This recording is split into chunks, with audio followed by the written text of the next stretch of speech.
मैं मीर जादव की उस नस्ल से था जिसमें हाथ में पावर और जुबान में घमंड विरासत में मिलता है। मेरे बाप का शहर में सिर्फ नाम ही नहीं बल्कि उनका दबदबा चलता था। यूनिवर्सिटी में मेरा रौब कुछ ऐसा था कि प्रोफेसर भी मेरी आंखों में आंखें डालकर बात नहीं करते थे और बाकी क्लासमेट्स तो जैसे मेरे साय से भी डरते थे। जब मैं कैंटीन में बैठता तो लोग रास्ता बदल लेते, किसी का हंसना बोलना या अपने हक के लिए आवाज उठाना जैसे मेरी शान के खिलाफ होता था। मैं और मेरे कुछ खास दोस्त जो मेरे इशारों पर चलते थे, यूनिवर्सिटी की हर एक नई एंट्री का अपने ही तरीके से स्वागत करते थे। हम उनकी जिंदगी को मुश्किल बनाने में खूब मजे लेते थे। लड़कों को जबरदस्ती महफिलों में घसीटना, लड़कियों पर ताने कसना, कभी किसी की फाइल छीन लेना, कभी किसी की सीट पर कब्जा करना हमारे लिए बस एक तफरी थी। एक दिन मैं हमेशा की तरह अपनी गैंग के साथ बैठा था जब यूनिवर्सिटी की गैलरी में मुझे एक नई लड़की नजर आई। चेहरे पर कॉन्फिडेंस, आंखों में चमक और चाल में अजीब सा गुरूर था, जैसे सबको नजरअंदाज करके सिर्फ अपने लक्ष्य की तरफ जा रही हो। मेरे दोस्त ने तभी आवाज में कहा, विक्रम भाई, लगता है नया शिकार आया है। मैंने गर्दन घुमाकर देखा और हंसा। बहुत दिन हो गए किसी को सही ठिकाने लगाए हुए, आज कुछ तफरी हो जाए। मुझे पता चला कि उसका नाम अदिति है, शहर के एक मिडिल क्लास परिवार की बेटी। सुनने में आया कि वो अपने पिछले कॉलेज में टॉपर रही है, मेधावी थी और चंचल भी। मुझे इस तरह के लोग हमेशा चैलेंज जैसे लगते थे और मैंने फिर खुद से वादा किया कि इस लड़की को झुकना है, वो भी सबके सामने। जब वो मेरे पास से गुजरी, मैंने अपने पैर थोड़ा आगे कर दिए। जैसे ही उसका पैर मेरे जूते से टकराया, वो जमीन पर गिर पड़ी। उसके हाथ में किताबें थीं जो जमीन पर बिखर गईं। मेरे ग्रुप के लड़के हंसने लगे, मैं भी मुस्कुराने लगा। वो जमीन से उठी, धूल झाड़ी और सीधा मेरी तरफ आई। तुम्हें तमीज नहीं है? उसकी आवाज में कोई डर नहीं था, ना ही झिझक, सिर्फ गुस्सा था। मैं हल्की मुस्कुराहट के साथ जवाब देने लगा, अरे गलती से पैर आगे हो गया होगा, इसमें इतना सीरियस होने की क्या जरूरत है।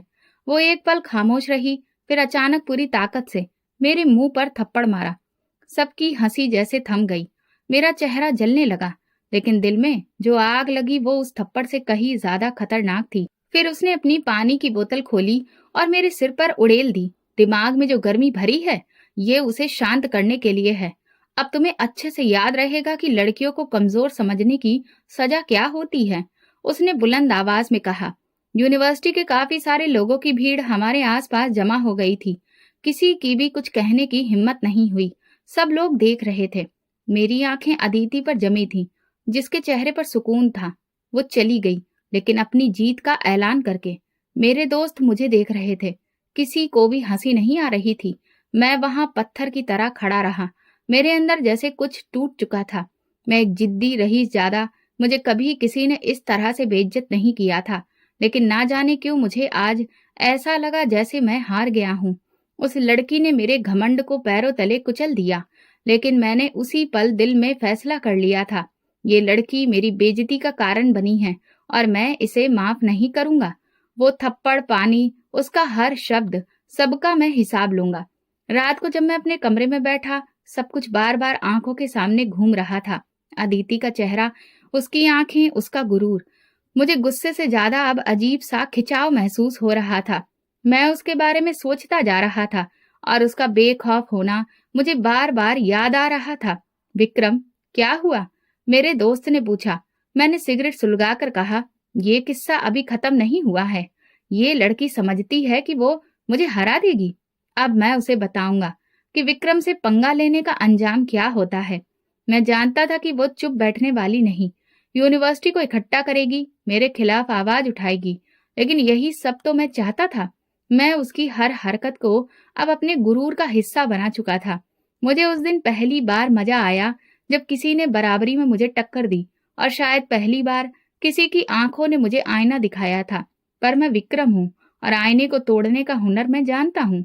लेकिन मैं नहीं जानता था कि ये लड़की मेरे घमंड को नहीं, मेरी जिंदगी को बदलने आई है। यूनिवर्सिटी में अगले दिन जैसे एक खामोश तूफान आया था। सबके होठों पर एक ही बात थी, विक्रम को थप्पड़ पड़ा है। मैं जिस रास्ते से गुजरता, लोग नजरें चुरा लेते, कुछ दबी दबी हंसी हंसते। मेरे लिए ये किसी दुश्मन की गोली से ज्यादा दर्दनाक था। मेरे ग्रुप के लड़के जो हर वक्त मेरी हाँ में हाँ मिलाते थे, अब मुझसे बात करने से भी बच रहे थे। उनकी आंखों में सवाल था। विक्रम भाई, अब क्या करेंगे? लेकिन मैं कुछ नहीं बोला। मेरे अंदर कुछ और ही चल रहा था, लेकिन मैंने चेहरे पर कुछ भी जाहिर नहीं होने दिया। मैंने अगले 2 दिन तक अदिति को नजरअंदाज किया। वो जिस क्लास में जाती, मैं पीछे नहीं जाता। मुझे भरोसा था कि वो खुद मेरे पास आएगी, माफी मांगने शर्मिंदा होकर। लेकिन वो तो अपने काम में व्यस्त रही। लाइब्रेरी जाती, दोस्तों से हंसी मजाक करती, सेमिनार में सवाल जवाब करती, जैसे कुछ हुआ ही ना हो।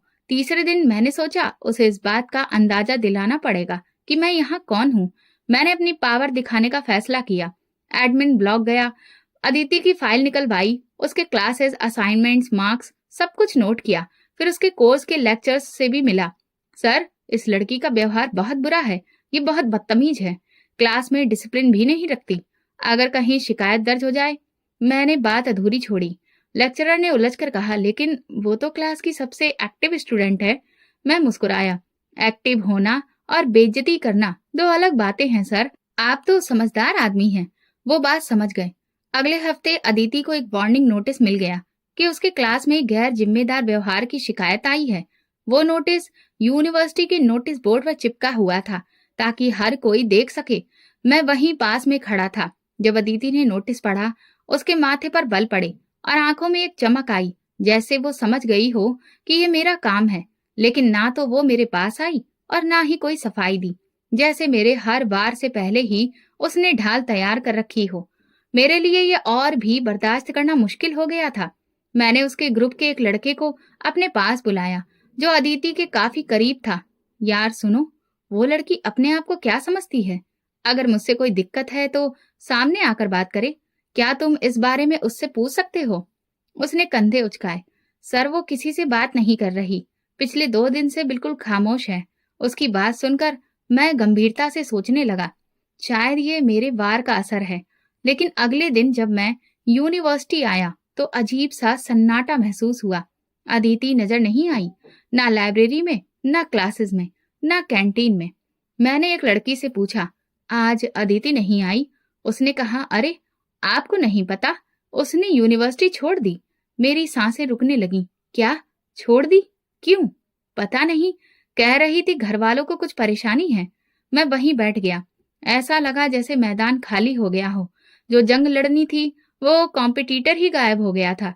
ये जीत नहीं थी, ये बेचैनी थी। मेरी जंग अधूरी रह गई थी। मैंने एडमिन से उसका एड्रेस निकलवाया, नंबर निकालने की कोशिश की, लेकिन नाकाम रहा। फिर मैंने उसके एक दोस्त को कॉल किया, जो कभी उसके साथ कॉफी पीती थी। तुम्हें कुछ पता है कि वो कहाँ गई? विक्रम, छोड़ दो। वो तुमसे बात नहीं करना चाहती।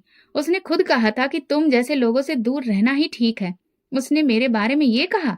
मैंने दांत पीस लिए। हाँ, और ये भी कहा कि अगर कभी दोबारा यूनिवर्सिटी आई तो सिर्फ तुमसे बदला लेने आएगी। ये बात मेरे दिल में उतर गई। बदला? वो मुझसे बदला लेगी? मैं हंसा।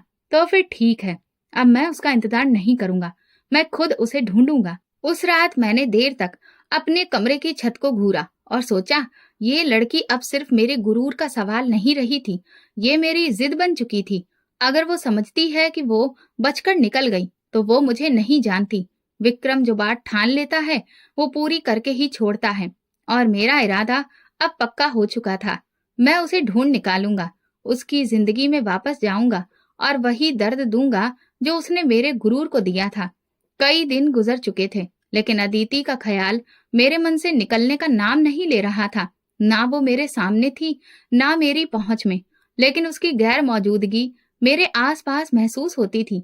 यूनिवर्सिटी की बिल्डिंग अब मेरे लिए सिर्फ एक जंग नहीं रही थी, ये अधूरी कहानी का हिस्सा बन चुकी थी। और मैं वो किरदार बन चुका था जो अपनी अगली लाइन भूल चुका हो। एक दिन मैंने फैसला किया कि इस बेचैनी को खत्म करने के लिए मुझे उसे ढूंढना होगा। मैं सबसे पहले उसकी क्लासमेट माही से बात करने गया। माही, मुझे अदिति का पता चाहिए। वो अचानक चली गई, उसकी कोई खबर नहीं। माही ने मुझे शक भरी नजरों से देखा।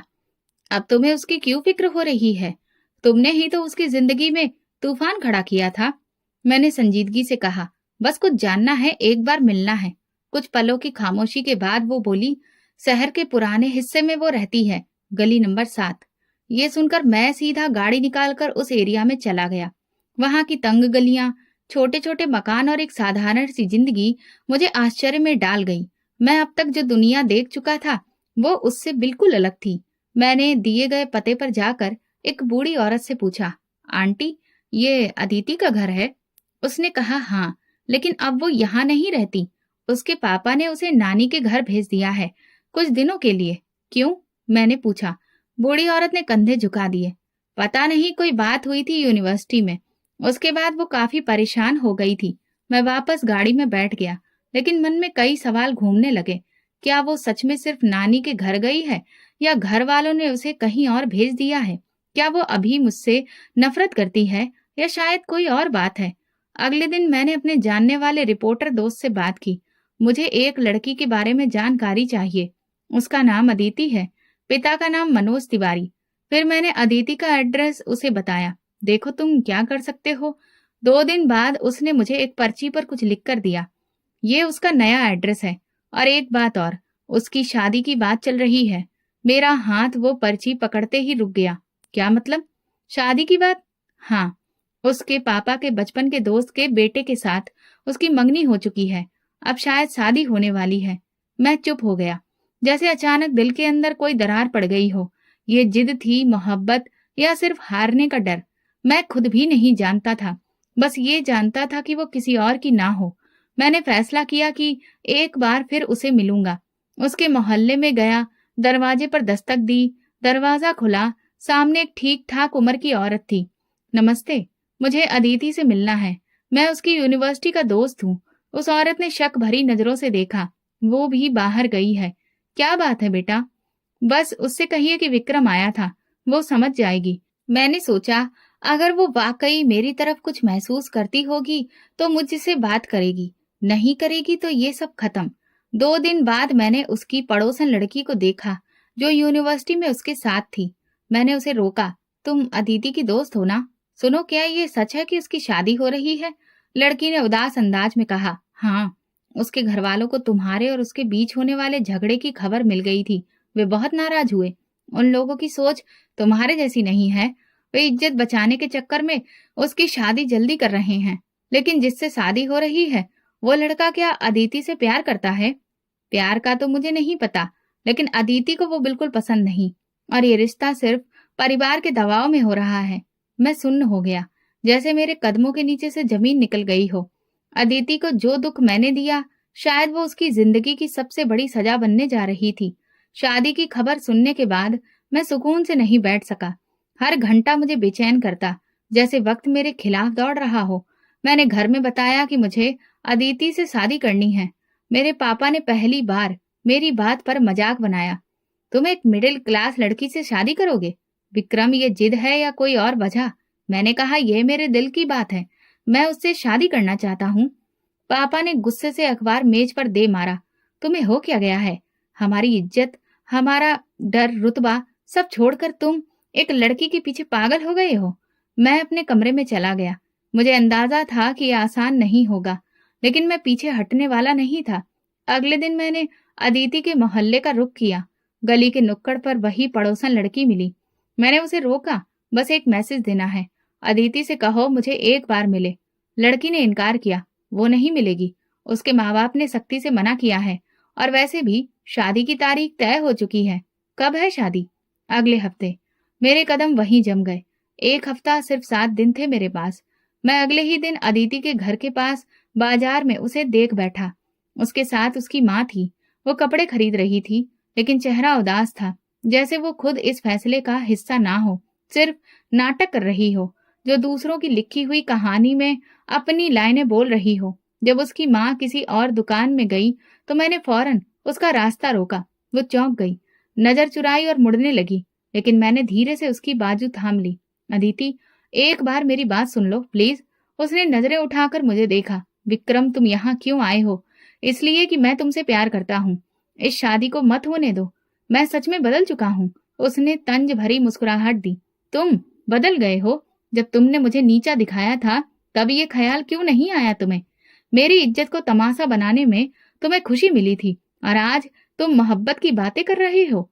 मैं जानता हूँ कि मुझसे गलती हुई, लेकिन मैं खुद को सजा दे चुका हूँ। तुम्हारे बिना जी नहीं पाऊंगा। वो चुप रही। सिर्फ एक बार बोली, विक्रम, मेरे लिए सब कुछ खत्म हो चुका है, तुम्हें ये बात समझनी चाहिए। वो चली गई। मैं काफी देर वहीं खड़ा रहा। उसी रात मैंने अदिति की सहेली के जरिए एक और संदेश भिजवाया, अगर तुमने शादी की तो मैं अपनी जान ले लूंगा। ये कोई धमकी नहीं, हकीकत है, क्योंकि मेरे पास अब तुम्हारे सिवा कुछ नहीं बचा। मैसेज गया लेकिन कोई जवाब नहीं आया। मैं इंतजार करता रहा। हर घंटा एक सदी के जैसा लग रहा था। फिर वो दिन आ गया जब उसकी शादी थी। मैंने फैसला कर लिया कि मैं वो कर गुजरूंगा जो मैंने कहा था। अगर वो मेरी नहीं हुई तो फिर इस जिंदगी का क्या फायदा। मैंने अलमारी से नींद की गोलियां निकाली, एक पानी की बोतल और दरवाजा बंद करके सब खाली कर दिया। जो मेरी बहन में जैसे ही कमरे में आई तो मैं फर्श पर बेहोश पड़ा था। अस्पताल ले जाया गया। मेरे मुंह से जो झाग आ रहा था उसे साफ किया गया। डॉक्टर ने कहा अगर आधा घंटा और देर हो जाती तो फिर बचना मुश्किल था। मेरे माँ बाप खामोश थे। माँ की आंखों में आंसू और पापा कुछ भी कहने के काबिल नहीं थे। अस्पताल के बिस्तर पर लेटते हुए मैं सिर्फ एक ही चेहरा देख रहा था, अदिति। शायद इस वक्त किसी ने उसे ये खबर दी। किसी ने कहा विक्रम ने तुम्हारे लिए जान देने की कोशिश की है। मैं नहीं जानता वो क्या सोच रही थी, लेकिन अगले दिन जब मैं अस्पताल के कमरे में आंखें खोल रहा था, मुझे मेरे दोस्त ने अदिति की शादी की फोटो दिखाई। वो लाल जोड़े में थी, खामोश झुकी नजर के साथ। किसी और की वो हो चुकी थी। मैंने नजरें फेर ली। कोई शोर नहीं था अंदर, सिर्फ खालीपन था। मैं हार गया था, शायद अदिति से, शायद खुद से। अस्पताल से वापसी के बाद मेरे आसपास का माहौल बदल चुका था। माँ बाप की नजरें मुझ पर और ज्यादा गहरी हो चुकी थी। मैंने भी खामोशी ओढ़ ली, ना दोस्तों से मेल जोल रखा और ना घर वालों से बहस की। दिन का ज्यादातर वक्त कमरे में गुजरने लगा, लेकिन अंदर कहीं एक उलझन थी जो चैन से बैठने नहीं देती थी। खुद को व्यस्त रखने के लिए मैंने अपने पापा का ऑफिस ज्वाइन करने का फैसला किया। उन्होंने देखा तो जैसे उन्हें यकीन नहीं हो रहा था। पक्का? तुम ऑफिस में जाओगे? वक्त बर्बाद नहीं करोगे? हाँ। मैं अब और अपना समय खराब नहीं करना चाहता। फिर वो चुप रहे, लेकिन उनकी आंखों में उम्मीद की चमक आ गई। शायद उन्हें लगा कि मैं जिंदगी की तरफ लौटने लगा हूँ, लेकिन सच्चाई इससे बिल्कुल अलग थी। ऑफिस का माहौल मेरे लिए नया था। रिपोर्ट्स, फाइल्स, मीटिंग्स, सब कुछ एक अलग दुनिया थी। मैं उन कामों में व्यस्त रहने की कोशिश करता, लेकिन ध्यान अक्सर कहीं और चला जाता। एक दिन ऑफिस में दोपहर का वक्त था। मैं लॉबी में खड़ा मोबाइल पर मैसेज देख रहा था जब एक कपल अंदर आया। उस आदमी ने नेवी ब्लू शर्ट पहन रखी थी और साथ वाली लड़की ने हल्की गुलाबी रंग की साड़ी। उन दोनों को देखकर मैं कुछ लम्हों के लिए पत्थर हो गया। वो अदिति थी, अपने पति के साथ। सामने वाले काउंटर पर वे किसी से बात कर रहे थे। उसका पति काफी खुशमिजाज लग रहा था। हाथ में फाइलें थी। वो बार बार अदिति से राय लेता, हंसता, कुछ लिखता, फिर आगे बढ़ता। अदिति खामोशी से साथ खड़ी थी, लेकिन उसकी मौजूदगी मेरे अंदर एक अजीब हलचल पैदा कर रही थी। मैंने खुद को संभाला और पीछे जाकर अपनी सीट पर बैठ गया।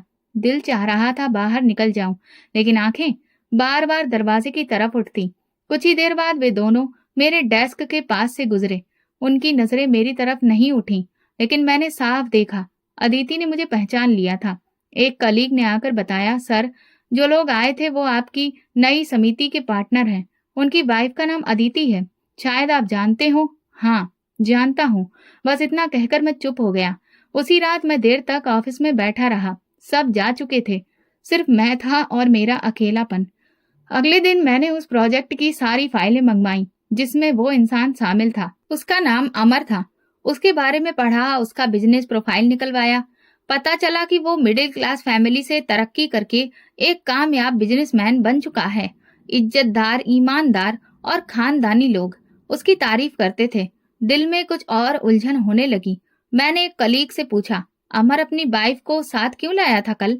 कह रहा था कि वाइफ की एडवाइस बहुत जरूरी होती है। वो अपना हर फैसला अपनी पत्नी से सलाह लेकर करता है। ये सुनते ही मुझे जैसे किसी ने आईना दिखा दिया हो। मैं जिसे कमजोर और आम समझता था, वो आज किसी के फैसलों में शामिल थी, इज्जत के साथ, मोहब्बत के साथ, और मैं सिर्फ एक अतीत था। मैंने अगले हफ्ते में अमर से एक मीटिंग रखी। मकसद सिर्फ एक था, उसे करीब से जानना।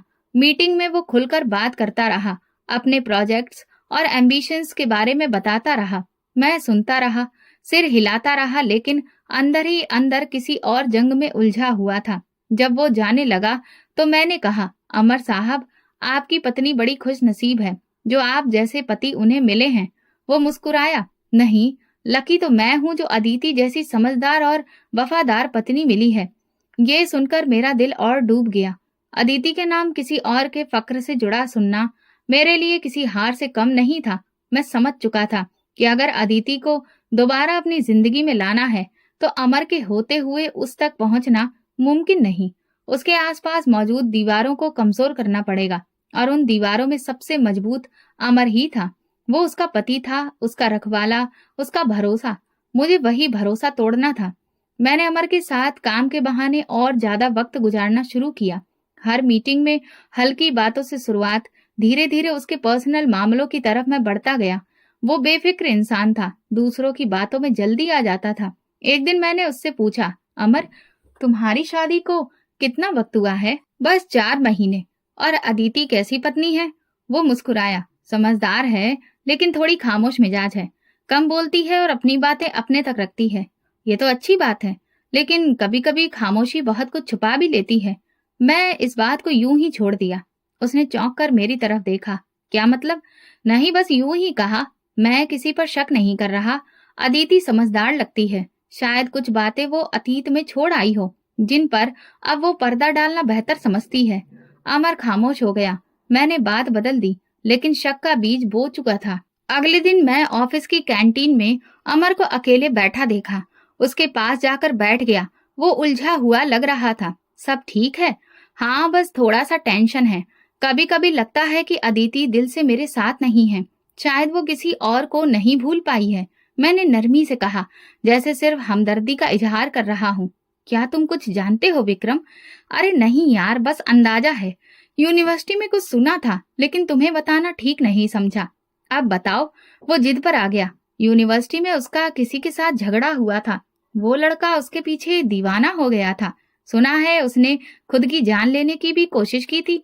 बहुत सी बातें थी, लेकिन मुझे लगा शादी के बाद सब खत्म हो गया होगा। अमर की आंखों में उलझन दिखने लगी। वो लड़का कौन था? मैं हंसा। अरे यार, रहने दो। वो बातें पुरानी थी, और मैं ही चाहता था कि तुम दोनों के बीच कुछ हो। यही वो बात थी जिसने उसके दिल में शक का कांटा गाड़ दिया। अगले कुछ दिनों में मैंने और भी कुछ बातों को छेड़ना शुरू किया। अदिति आजकल कुछ उलझी उलझी लगती है। तुमने महसूस नहीं किया? या फिर याद है, तुमने कहा था वो मोबाइल बहुत कम इस्तेमाल करती है। मैं जानता था कि अमर बहुत जल्दी भरोसा करने वाला इंसान है, लेकिन वही लोग जब धोखा महसूस करते हैं तो सबसे ज्यादा टूटते हैं। कुछ दिन बाद अमर ने ऑफिस में मुझसे पूछा, विक्रम, तुम्हारे पास अदिति की यूनिवर्सिटी की कोई तस्वीर या खबर है? मैं जानना चाहता हूँ, वाकई में कुछ था या नहीं। मैंने उस लम्हे का बहुत इंतजार किया था। मैंने अपनी पुरानी फाइल में से एक ग्रुप फोटो निकाली, जिसमें अदिति और मैं एक ही लाइन में खड़े थे। तस्वीर तो साधारण थी, लेकिन वक्त और माहौल ने उसे खास बना दिया था। बस एक यादगार है, बाकी तुम खुद अंदाजा लगा लो। उसी शाम मुझे पता चला कि अमर और अदिति के बीच पहली बार तीखी बहस का झगड़ा हुआ। अमर ने सवाल किया और अदिति ने सफाई दी, मगर शक के एक बार जन्म लेने के बाद हर सच और हर बात झूठ लगने लगती है। अगले दिन अमर ऑफिस आया तो खामोश था। मैंने कुछ नहीं पूछा, उसे खुद ही कहना था, विक्रम, तुम ठीक थे। शायद मैंने बहुत जल्दी भरोसा कर लिया। अदिति मुझसे कुछ छुपा रही है। मुझे अफसोस है कि तुम्हें ये सब सुनना पड़ा, लेकिन सच्चाई जानना जरूरी था। इस हफ्ते मैं अदिति को पहली बार अकेले देखा, एक पार्किंग लॉट में। वो गाड़ी में बैठी थी, आंखें नम थी। शायद अमर ने उसे दोबारा कुछ कहा होगा, या फिर शक ने उसकी जिंदगी में जहर घोल दिया। मैंने दूर से देखा और दिल में सोचा, ये तो सिर्फ शुरुआत है। अब वो टूटेगी, और जब वो पूरी तरह से बिखर जाएगी तब मैं सामने आऊंगा, जैसे एक मसीहा आता है। ऑफिस में काम के दौरान एक दिन अमर मेरे कैबिन में आया। थका हुआ चेहरा, आंखों में बेयकीनी, हाथ में फाइल थी, लेकिन वो मेज पर रखने की बजाय मेरे सामने खड़ा रहा। विक्रम, क्या तुम वाकई में समझते हो कि कुछ लोग शादी के काबिल नहीं होते? मैंने आंख उठाकर उसे देखा। ये बात तो इस पर डिपेंड करती है कि शादी मोहब्बत पर हुई थी या सिर्फ मजबूरी पर। अमर कुर्सी पर बैठ गया। वो चुप रहा, फिर बोला, मैंने उसे तलाक दे दिया है। मेरे दिल में जैसे एक लहर सी दौड़ गई। मैं बड़ी मुश्किल से अपनी मुस्कुराहट को रोक पाया और फिर बड़े ही संजीदगी लाते हुए लहजे में बोला, मुझे लगता है तुमने सोच समझकर फैसला किया होगा। हाँ, बहुत सोचा। तुम्हारे बताए कुछ इशारे और अपनी शर्तों, उन सब ने हमें एक ऐसी हद तक पहुंचा दिया जहां वापसी मुमकिन नहीं रही। अदिति के व्यवहार में हमेशा एक दूरी थी। वो मेरे साथ थी लेकिन दिल कहीं और था। मैं तुम्हारे साथ हूं अमर, अगर कभी किसी मदद की जरूरत हो तो। नहीं, अब किसी चीज की जरूरत नहीं। मैंने फैसला कर लिया है। अमर उठकर चला गया और मेरे मन में सिर्फ एक आवाज गूंजी, अदिति अब आजाद है। मैं जानता था अब वक्त बर्बाद नहीं करना चाहिए। वो पल आ चुका था जिसका मैं महीनों से इंतजार कर रहा था। एक बार फिर मैंने पापा के सामने बात छेड़ी, पापा मुझे अदिति से शादी करनी है। इस बार वो तलाकशुदा है, लेकिन मैं उसे अपना नाम देना चाहता हूँ। पापा ने मेज पर जोर से हाथ मारा। तुम्हें हो क्या गया है विक्रम? पहले भी रोका था और अब तो वो तलाकशुदा है।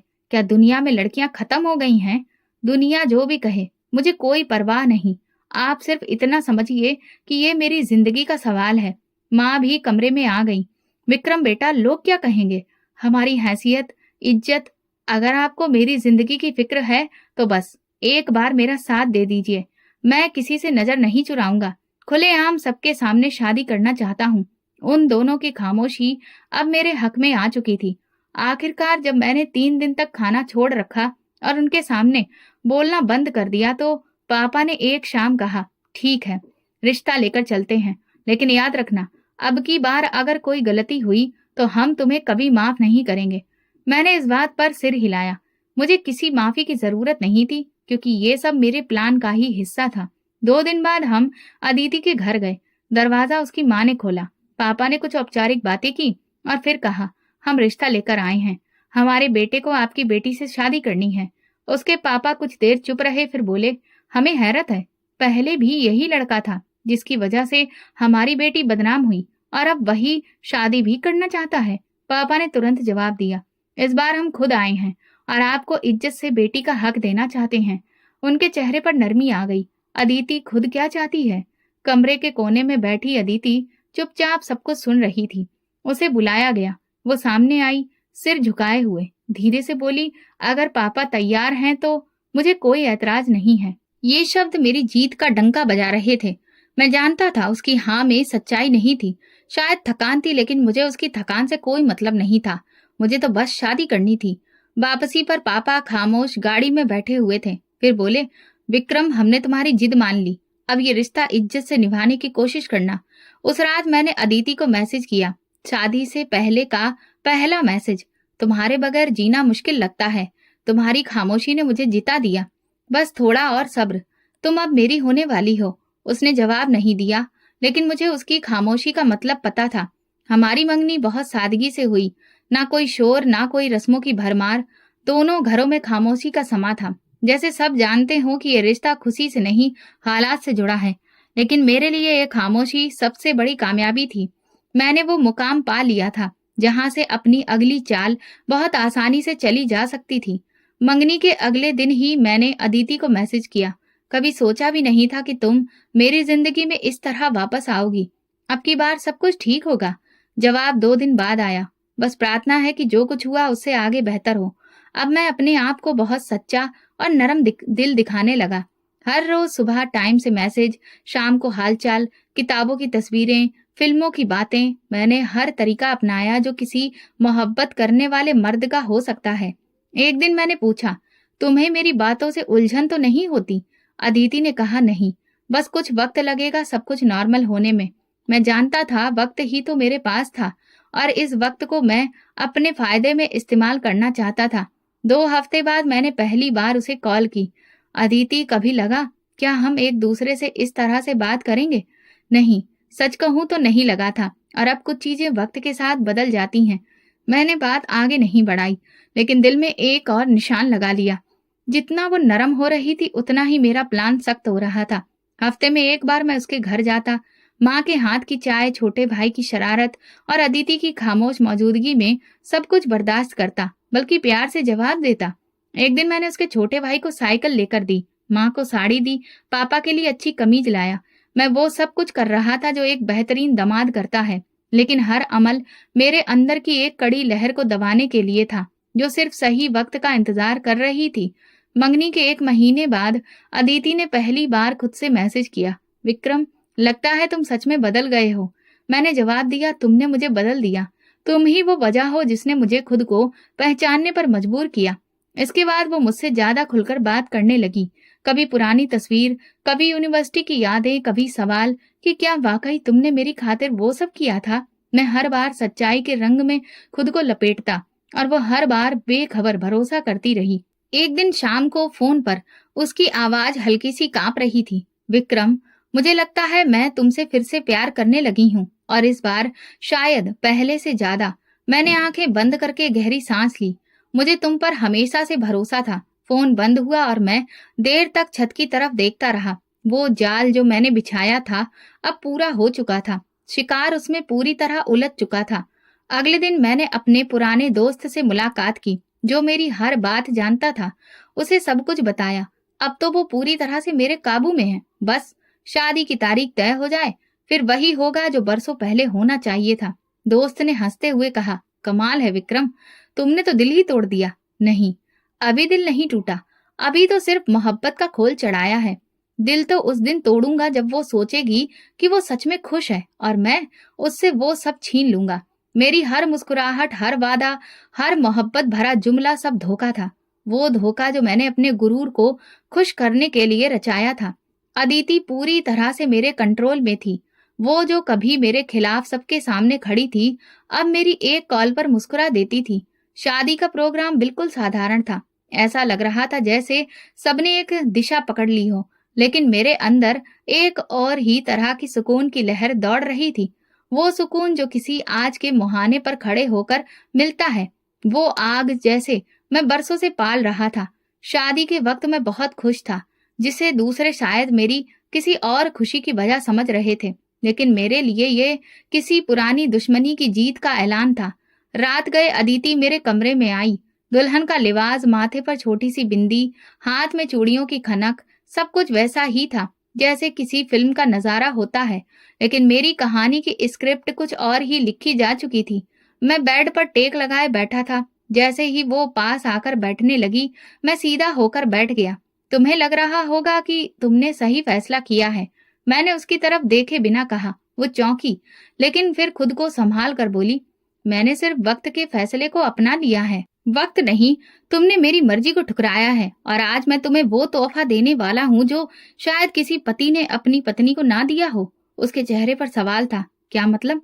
मैं हंसते हुए बोला, मुंह दिखाई का तोहफा जो तुम्हें सुबह मिलेगा और तुम हैरान रह जाओगी।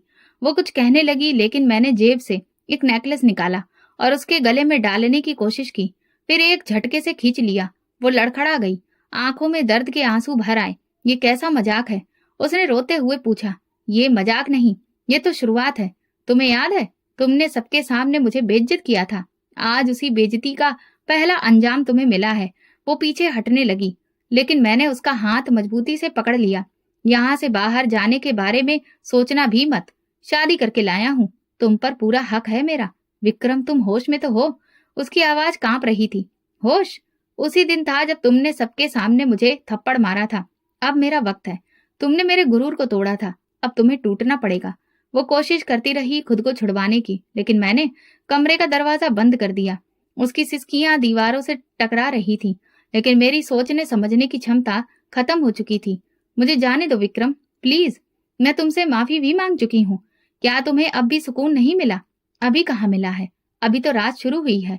तुम्हें वो सब कुछ महसूस करना है जो मैंने सहा, बल्कि उससे भी ज्यादा। रात का हर लम्हा उसके लिए एक कैद खाना बन गया। मैंने उसे मानसिक रूप से ही नहीं, हर तरह से तोड़ देने की पूरी कोशिश की।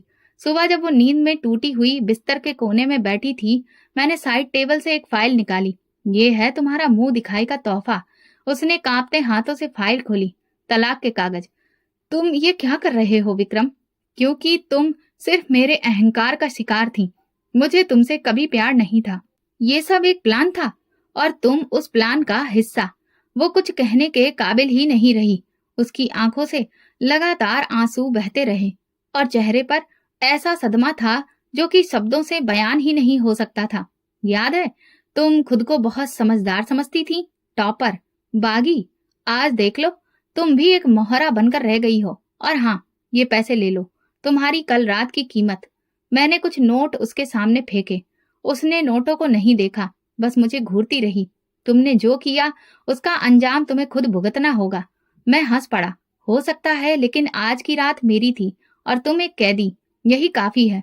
वो खामोशी से उठी, नेकलेस जो उसकी गर्दन में लटका था उसे खोला और मेज पर रखा, फिर दरवाजा खोलकर बाहर चली गई। मैंने एक लंबी सांस ली और खुद से कहा, ये तो सिर्फ शुरुआत है। सुबह जब मेरे माँ बाप ने दरवाजा खोला तो अदिति जा चुकी थी। ना कोई सामान, ना कोई बात, सिर्फ वो पैसे मेज पर रखे थे जो मैंने कल रात फेंके थे, और साथ में वो नेकलेस जो शादी की रात जबरदस्ती पहनाया था। मेरी माँ ने वो चीजें उठाई और चौंक गई। ये क्या है? अदिति कहाँ गई? मैंने धीरे से कहा। चली गई, उसे तलाक दे दिया है। पापा कुर्सी से उठ गए। तुम होश में तो हो विक्रम? बिल्कुल। शादी हुई और एक दिन बाद खत्म, यही सब कुछ काफी था। इस बात का बदला लिया तुमने। वो तो पहले ही टूटी हुई थी, तुम्हें और क्या चाहिए था? माँ की आंखों में भी यकीन नहीं था। मुझे वो चाहिए था जो बरसों पहले उसने मुझसे छीन लिया था, इज्जत, गुरूर। पापा ने सख्त लहजे में कहा, विक्रम, ये इज्जत ऐसे वापस नहीं आती। तुमने खुद को बर्बाद कर लिया है। मैंने कोई जवाब नहीं दिया। दिल में सिर्फ एक बात थी, मेरा काम पूरा हो गया। दोपहर तक बात मोहल्ले में फैल चुकी थी। शादी के अगले दिन ही तलाक। लोग हैरान थे, बातें कर रहे थे, मगर मैं कमरे में खामोश बैठा था। अदिति के घर पर भी माहौल बदल चुका था। उसके माँ बाप ने जब उसे दरवाजे पर देखा तो पहले तो कुछ समझ नहीं पाए, लेकिन उसकी खामोशी, खाली हाथ और आंखों में उदासी सब कुछ बयां कर गए। क्या हुआ? माँ ने पूछा। उसने हाथ में पकड़े कागज उनके सामने रखे और सिर्फ इतना कहा, तलाक हो गया है। उसके पापा ने कागज देखे और कुर्सी पर बैठ गए। ना वो ठीक से बोले, ना कुछ कहा। माँ के आंसू बहने लगे, लेकिन अदिति चुप रही, जैसे सब कुछ पहले से जानती हो। अगले दिन एक पुराना जानने वाला मेरे ऑफिस आया। चेहरे से वो अदिति के मोहल्ले का लग रहा था। विक्रम, सब लोग कह रहे हैं कि आपने बहुत गलत किया। वो लड़की तो पहले ही सब कुछ हार चुकी थी, अब आपने उसे और बेइज्जत कर दिया। ये मेरा पर्सनल मैटर है, किसी को भी हक नहीं है कि इसमें बोले। आप ठीक कह रहे हैं, लेकिन कभी कभी पर्सनल फैसले दूसरों के लिए भी बात करने का मुद्दा बन जाते हैं। वो उठा और चला गया, लेकिन उसकी बात मेरे मन में रह गई। शाम को मैं ऑफिस से वापसी पर सड़क किनारे एक छोटे से होटल के सामने गाड़ी रोकी। वहां बैठे कुछ लड़के हंसी मजाक में अदिति की ही बातें कर रहे थे। सुना है विक्रम ने एक दिन बाद ही तलाक दे दिया बेचारी को। बेचारी कुछ नहीं, बस शादी कर लेने का सामान बन गई है। मैंने उनकी बातें सुनी और चुपचाप वहां से वापस आ गया। लोगों की जुबान पर जो बात मैं चाहता था वो आ चुकी थी, लेकिन अब उन बातों में खुशी महसूस नहीं हो रही थी। रात को मेज पर रखा नेकलेस नजर आया, वही नेकलेस जिससे मैंने अदिति को नीचा दिखाने की कोशिश की थी। मैंने उसे हाथ में लिया और कुछ लम्हे देखा, फिर अलमारी में रख दिया। अगली सुबह एक लेटर मेरे नाम आया। कोई नाम नहीं, कोई दस्तखत नहीं, सिर्फ एक सादा सा लिफाफा। मैं गई नहीं, तुमने खुद को खो दिया। तुम्हें लगा कि तुमने सब जीत लिया है, मगर तुम्हारे दिल में अब भी वही खालीपन है जिसे तुमने मुझ पर थोपने की कोशिश की। तुम जीते नहीं हो, सिर्फ अकेले रह गए हो। मैंने कागज फाड़कर फेंक दिया, लेकिन वो बातें मेरे दिमाग से चिपक गईं। 2 दिन बाद मेरे पापा ने मुझसे कहा, तुम्हें अब खुद सोचना है। तुमने जिस बुनियाद पर यह रिश्ता बनाया, सोचो उसका अंजाम क्या होगा। मैंने कहा, पापा, वो खत्म हो चुका है, उसकी कहानी मेरे लिए बंद हो गई है। लेकिन दिल गवाही नहीं दे रहा था। मैं जीत गया था, लेकिन इस जीत में जश्न का कोई पल नहीं था। अदिति खामोशी से चली गई। उसकी आंखों ने जो नहीं कहा वो सब कुछ कह चुकी थी। कुछ महीने गुजर गए, अदिति की वापसी नहीं हुई, लेकिन उसकी खामोशी ने मेरे आसपास एक अजीब सी उदासी छोड़ दी थी। एक दिन ऑफिस के प्रोजेक्ट के सिलसिले में मुझे लंदन जाना पड़ा। वहां जाकर काफी अलग महसूस हो रहा था। एक कॉन्फ्रेंस के बाद एक पार्टी में शामिल हुआ, जहां मेरी मुलाकात प्रीति से हुई। प्रीति, खूबसूरत चेहरा, आत्मविश्वास और बड़ी आसानी से बात करने वाली लड़की। वो एक इंटरनेशनल मार्केटिंग फर्म में काम करती थी। पहली बातचीत में वो जान गई कि मैं कौन हूँ, कहाँ से आया हूँ और क्या हैसियत रखता हूँ। अगले कुछ दिनों में हम बार बार मिलने लगे। मैंने उसे अपनी पहली शादी के बारे में बताया, लेकिन अपनी सच्चाई को छुपाकर। मैं चाहता था कि सब पीछे छोड़ दूं, एक नई जिंदगी शुरू करूं, जहां कोई पुराना जख्म ना हो। एक शाम मैंने कहा तो प्रीति ने मुस्कुराकर कहा, तो फिर देर किस बात की। मैंने लंदन में ही उससे शादी कर ली और कुछ हफ्तों के बाद उसे लेकर वापस इंडिया आ गया। मेरे माँ बाप को जैसे ही ये खबर मिली, उनकी नाराजगी बढ़ गई। एक बार फिर से अपनी मर्जी से, बिना हमसे बात किए, माँ ने गुस्से से कहा, ये मेरा फैसला है, प्रीति मेरी जिंदगी है। पापा ने कुछ भी नहीं कहा, वो चुपचाप कमरे से निकल गए। शुरुआती दिन ठीक से गुजरे। प्रीति हर चीज में इंटरेस्ट लेती थी, बिजनेस के फैसलों में, जमीनों के दस्तावेजों में, बैंक बैलेंस चेक करने में। मुझे लगा शायद वो सिर्फ एक अच्छी पत्नी है जो मेरे काम में हाथ बटाना चाहती है, लेकिन धीरे धीरे वो सारे फैसले खुद लेने लगी। एक दिन मैंने उसे एक प्रॉपर्टी के कागजात चेक करते हुए पाया। ये क्या कर रही हो? बस देख रही हूँ। क्यों? क्या देख रही हो? यही कि तुम्हारे हिस्से में कितने प्लॉट हैं। क्यों? अरे बस जानना चाहती थी। अगर कभी कुछ हो जाए तो मुझे सब पता होना चाहिए ना। पहले तो ये बात मुझे मामूली लगी, लेकिन शक का बीज दिल में लग चुका था। कुछ दिन बाद मैंने महसूस किया कि मेरे साइन किए बिना कुछ कागजों पर कार्रवाई हो रही है। मैंने अपने वकील को बुलाया और जांच करवाई। तब पता चला कि प्रीति ने मुझसे चालाकी से कई कागजों पर साइन करवा लिए थे, जिनके जरिए उसने मेरे नाम की कई प्रॉपर्टीज अपने नाम पर करवा ली थी। मैं हैरान रह गया। एक दिन जब मैंने उसे सामने बिठाकर पूछा तो वो बिल्कुल भी नहीं घबराई। विक्रम, तुम वही आदमी हो जिसने एक औरत को सिर्फ तमाशा बनाकर छोड़ा था। तुम्हें क्या लगा कि मुझे कुछ पता नहीं चलेगा? तुम्हें लगता है औरतें सिर्फ सहने के लिए होती हैं? ये बदला है। तुमने मुझसे सिर्फ शादी अपने पैसों के लिए की। नहीं विक्रम, मैं तुमसे शादी तुम जैसे आदमी को उसके अंजाम तक पहुंचाने के लिए की थी। तुमने एक मासूम लड़की को बर्बाद किया। अब वक्त है तुम बर्बाद हो जाओ। वो उठकर कमरे से चली गई। मैं वहीं बैठा रहा, जैसे किसी ने कुर्सी खींच ली और मैं जमीन पर आ गिरा। अगले कुछ हफ्तों में जो कुछ हुआ वो शायद किसी बुरे सपने के जैसा था। प्रीति ने मेरे सारे बैंक अकाउंट्स खाली कर दिए, प्रॉपर्टी अपने नाम करवा ली और एक दिन बिना जानकारी के विदेश चली गई। घर में सिर्फ वो सामान बचा था जिसे बैंक कब्जे में लेने वाला था। मेरे माँ बाप इस सदमे को बर्दाश्त नहीं कर सके। पहले पापा अस्पताल पहुंचे, फिर माँ की तबीयत बिगड़ गई और एक ही महीने में दोनों दुनिया छोड़ गए। मैं उनका इकलौता बेटा था जिसने उनको हर बात की नजरअंदाज किया। अब अकेला उनकी अर्थी को कंधा दे रहा था। मैंने जिंदगी में पहली बार किसी मंदिर के बाहर बैठकर मांगना शुरू किया। हाथ फैलाना पड़ा और वही लोग जो कभी मेरी ताकत से डरते थे, अब तरस खाकर मुझे कुछ सिक्के थमाकर आगे बढ़ जाते। मैं उस बड़े मंदिर के दरबार के साए के कोने में रोज बैठता। मेरे सामने एक प्लास्टिक की खाली बोतल होती जिसमें लोग सिक्के या कभी कभार कोई नोट डाल देते। कभी 2 रोटी, कभी चावल की प्लेट। अब यही मेरी जिंदगी थी। कभी कभी लोग पहचान भी लेते थे। एक दिन एक बूढ़ा आदमी वहां आया और बोला, ये तो वही विक्रम है ना, उस अमीर आदमी का बेटा। इस दुनिया ने क्या दिन दिखा दिए हैं। मैंने कोई जवाब नहीं दिया। अब तो ये सब सुनने की आदत हो चुकी थी। एक दिन जब शाम की आरती हो चुकी थी और अंधेरा होने लगा था तो एक गाड़ी आकर रुकी, बहुत महंगी और शानदार। जैसे ही दरवाजा खुला एक आदमी उतरा, फिर दूसरी तरफ से एक औरत। मैंने पहले उस आदमी को देखा, फिर उसके साथ खड़ी औरत को। वो अदिति थी। मेरे हाथ में पकड़ी खाली बोतल जमीन पर गिर गई। कुछ सिक्के लुढ़क गए, लेकिन मेरी नजर सिर्फ एक चेहरे पर जमी रही। वो सुकून में लग रही थी, जैसे जिंदगी ने हर जख्म पर मरहम रख दिया हो। सर पर दुपट्टा, आंखों में खुशी, कदमों में कॉन्फिडेंस। उसका पति हाथ में शॉपिंग बैग्स लिए उसके साथ साथ चल रहा था, जैसे दुनिया की हर खुशी उस औरत के कदमों में रख देना चाहता हो। अदिति। मेरे होठों से खुद ब खुद ये नाम निकला, लेकिन आवाज उस तक नहीं पहुंच पाई। वो मंदिर के अंदर गई, पति के साथ प्रार्थना की, साथ में एक बच्चा भी था, और बाहर निकलकर गाड़ी में बैठने लगी। जाते वक्त उसने एक बार मेरी तरफ देखा। आंखें कुछ लम्हों के लिए ठहर गई, लेकिन चेहरे पर कोई भाव नहीं आया। फिर गाड़ी का दरवाजा बंद हुआ और वो चली गई। मैं देर तक वहीं बैठा रहा। ना तो हाथों में अब कोई सवाल था, ना दुआ, बस खालीपन था। अगले दिन मैंने किसी जानने वाले से पूछा, वो कौन था अदिति के साथ? अरे तुम्हें नहीं पता, वो बिजनेस टाइकून सिद्धार्थ मल्होत्रा है। 2 साल पहले अमेरिका से वापस आया। सुना है अदिति से शादी की है, बहुत प्यार करता है उससे। शादी कब हुई है? बस यही कोई साल भर पहले।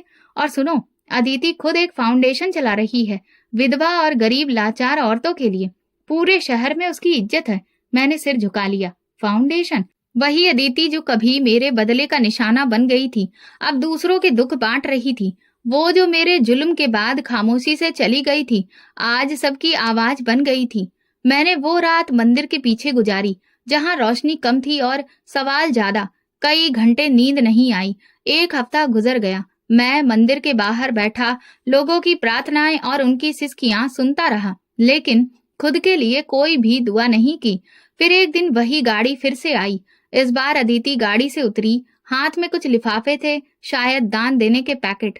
वो मेरे पास आई, कदमों में बैठी और धीरे से एक लिफाफा मेरी तरफ बढ़ाया। मैंने आंखों में हैरत लिए पूछा, ये क्यों? तुम्हें मुझ पर तरस आ गया है? नहीं विक्रम, वो बोली, ये तरस नहीं है, ये वही हिसाब है जो दुनिया करती है।